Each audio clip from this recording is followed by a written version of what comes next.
ეხლა უნდა ვიყო სამსახურში, მაგრამ გადავწყვიტე, აი რახან წვიმა იყო, მეგონა რომ ხალხი ვერ შეიკრიბებოდა, ვერ გამოვიდოდა და ჩემი ვალდებულება იყო, რომ საქართველოს დასაცავად გამოვსულიყავი, იმ აქტივისტებს ჩავნაცვლებულიყავი, რომლებმაც უკვე დიდი ხანი იბრძოლეს და დაიღალნენ, ხლა ამ წვიმაში ვიფიქრე, რომ არ იქნებოდა ხალხი და გამოვედი, მაგრამ იმდენი ხალხი დამხდა.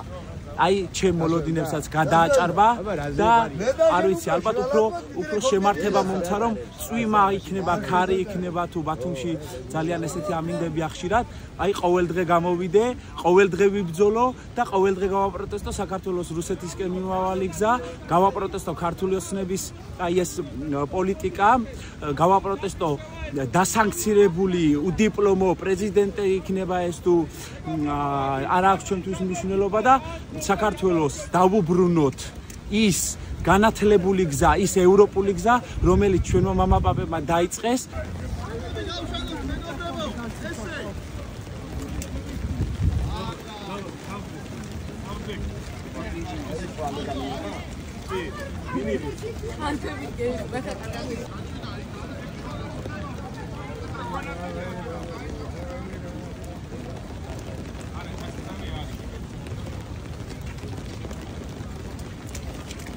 მე ყოფილი ხარ ხალხის რაოდენობა ვფიქრობ.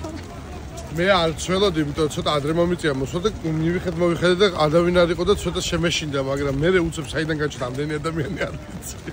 წვიმის მიუხედავად ჯაჭვი შედგა ფაქტობრივად და ეხლა დავდგები და ვნახავთ რამდენი ვარ და ვაჩვენებ ჩვენ სიძლიერეს დასავლეთიდან. სანქციები მაგრამ როგორ განწყობა შეგიქმნათ ივანიშვილის დასანქცირება? შვენიერი ველოდი კიდე სამ სანქციებს და ძალიან კარგია ეს რომ მოხდა, იმიტომ რომ ვინც არის დამნაშავე, უნდა დაისაჯოს, სწორედ იმ რაღაცით, რის ყველაზე მეტად ეშია, როგორც თქვა, თავის ფინანსებს უფრთხილდება მხოლოდ და ეხლა მოუფრთხილებს თავის ფინანსებს. შეიძლება ადეკვატურობის ფარგლებში დაბრუნდებიან ამ სანქციების შემდეგ? თუ არა, მაგათთვის ეგ იქნება ძალიან მძიმე დასასრული. ისედაც ამ ეტაპზე ეხლა რასაც ვხედავთ, არის ძალიან ცუდი მდგომარეობა, მე მგონი, იმიტომ ეთყობათ კიდე ძაბნეულები არიან და დამფრთხალები არიან. აქედან გამომდინარე, მგონია, რომ ამაზე უარესი შეიძლება დაემართოს ფატომაც არა. იმედია არ შევამხელა ესკალაციაში და რაღაცა დათმობაზე წავა.